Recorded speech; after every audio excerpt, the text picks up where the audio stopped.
The following podcast by Fusion Family Wealth, LLC, Fusion, is intended for general information purposes only. No portion of the podcast serves as the receipt of or as a substitute for personalized investment advice from Fusion or any other investment professional of your choosing. Please see additional important disclosure at the end of this podcast. A copy of Fusion's current written disclosure brochure discussing our advisory services and fees is available upon request or at www.fusionfamilywealth.com. Hello there, and thank you for tuning in to another episode of the Fix It Friday edition of the Crazy Wealthy podcast. Today, I'm going to talk about defining behavioral investment counseling. And what led me to the thought of having this as a topic for a podcast is I was at a breakfast meeting with a bunch of CEOs, 30 or so, and at the end of the meeting, after we had introduced ourselves and telling everyone there what each of us does in about a minute or so, a woman came up to me and said, "Hey, let me hear again how that behavioral investment counseling works." And I explained it in about a couple of minutes. And she said, "Wow, that's really interesting." And that comment went through me like a knife, because to someone who hears behavioral investment counseling and our philosophies, after having heard the conventional wisdom philosophies for decades, what we're telling them is clearly countercultural and counterintuitive. But what I said to the woman is, what I told you sounds interesting to you, but to our clients who've adopted the philosophy after having been exposed to conventional wisdom for years or decades, it's changed their lives. So it's not just interesting, it's life-changing to those who adopt it. And so that's going to be today's topic, behavioral investment counseling, interesting to learn, life-changing to live. Welcome to the Crazy Wealthy Podcast with your host, Jonathan Blau. Whether you're just starting out or are an experienced investor, join Jonathan as he seeks to illuminate and demystify the complexities of making consistently rational financial decisions under conditions of uncertainty. He'll chat with professionals from the advice world, entrepreneurs, executives, and more to share fresh perspectives on making sound decisions that maximize your wealth. And now, here's your host. I want to fix a misunderstanding that quietly ruins outcomes for otherwise smart investors. Because when I explain behavioral investment counseling, people do often say, "Wow, that's really interesting." And I understand why, but interesting isn't nearly strong enough. Because when you don't just understand this, when you actually live it, it can be life-changing. So today, I want to do something simple. I want to compare conventional wealth management with behavioral investment counseling so that you can feel the difference, not just think about it. Let's start with the basics, and that is that most investors start with what I call step 3. A client reminded me recently, quote, "Start, Jonathan, always with the basics when you're talking to a new investor." And he's right. So step 1, identify the investor's objectives or goals. Ask them, what do you want your money to do? Step 2, build a plan, a blueprint with a high probability of helping you achieve those objectives. And step 3, then and only then, build a portfolio whose only role is to be a servant to that plan. Most investors and even many advisors skip steps 1 and 2 and go straight to step 3, which is why they ask, how have you done over the last 5 years? Meaning, how have the investments that you use done for your clients? They're not even interested in talking about planning. And that sounds reasonable, but it reveals the industry mindset that success somehow equals outperformance of one investment as compared to either a benchmark or another investment. So let's talk about that. Conventional wisdom has what I call the alpha illusion, and alpha just means the perceived ability of an investment to outperform a benchmark consistently or another investment. It's an illusion. The traditional pitch is simple.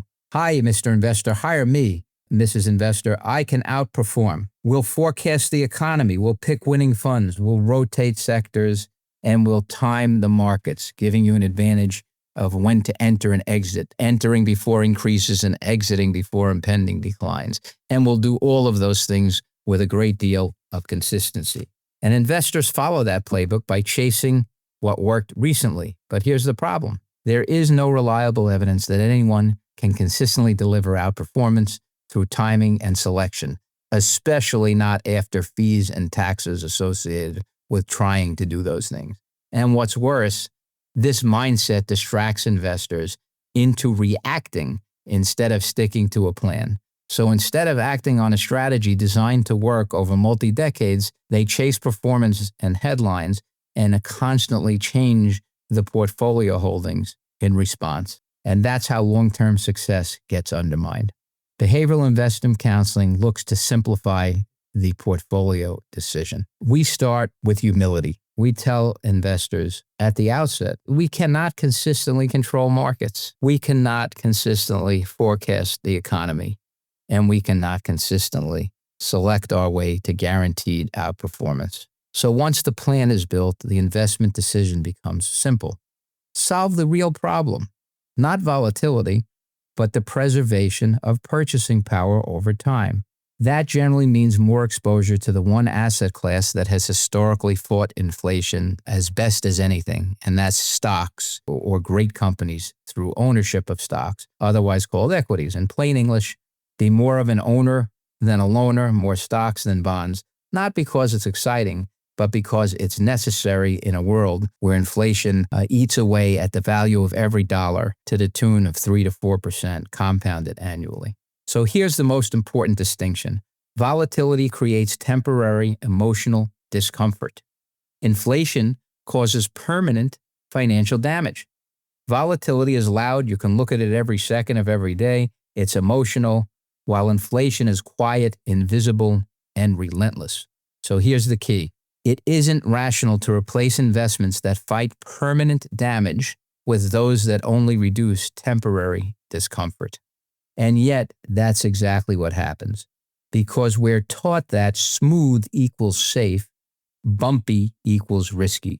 So we chase smoothness and call it safety. And I'll say it plainly. We conflate discomfort with danger. They're not the same thing. Volatility feels dangerous, but it's temporary. Inflation doesn't feel dangerous because it happens slowly over time in terms of its impact, but the damage is permanent. That's why investors often overweight bonds, because bonds feel calmer and smoother, and the way they're taught, safer. But when they freeze income and principal in bonds while costs keep rising, what feels safe can quietly destroy their wealth, their purchasing power. And that's actually backwards. So behavioral investment counseling flips it.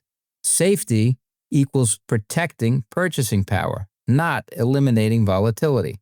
Volatility threatens your emotions temporarily. Inflation threatens your lifestyle permanently.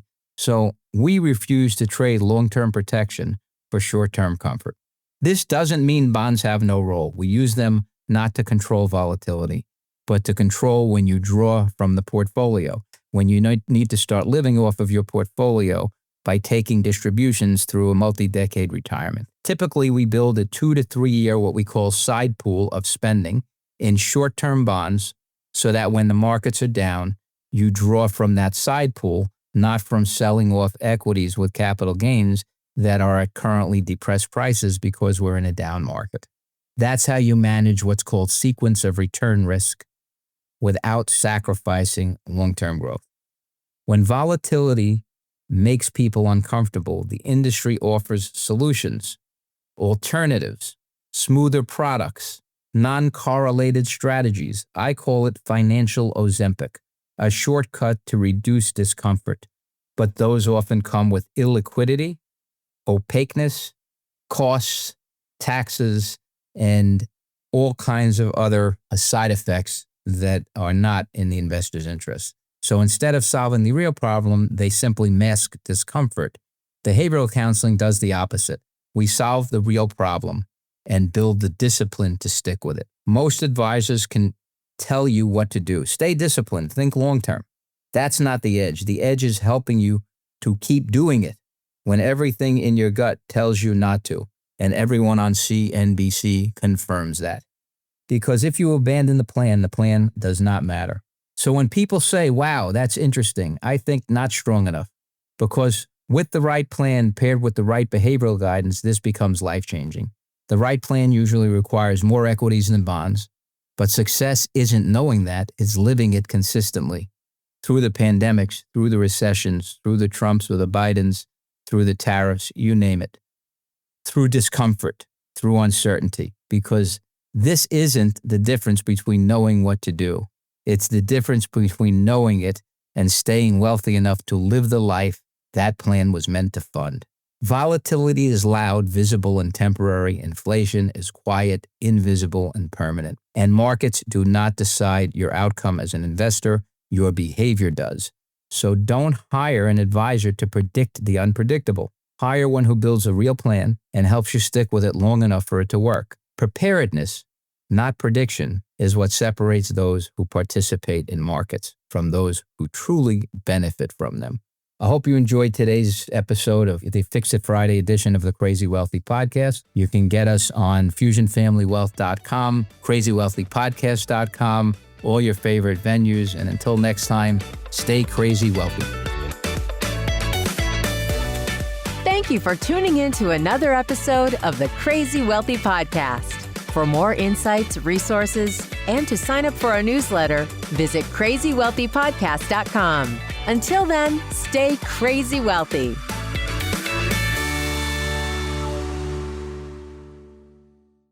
The previous podcast by Fusion Family Wealth, LLC, Fusion, was intended for general information purposes only. No portion of the podcast serves as the receipt of or as a substitute for personalized investment advice from Fusion or any other investment professional of your choosing.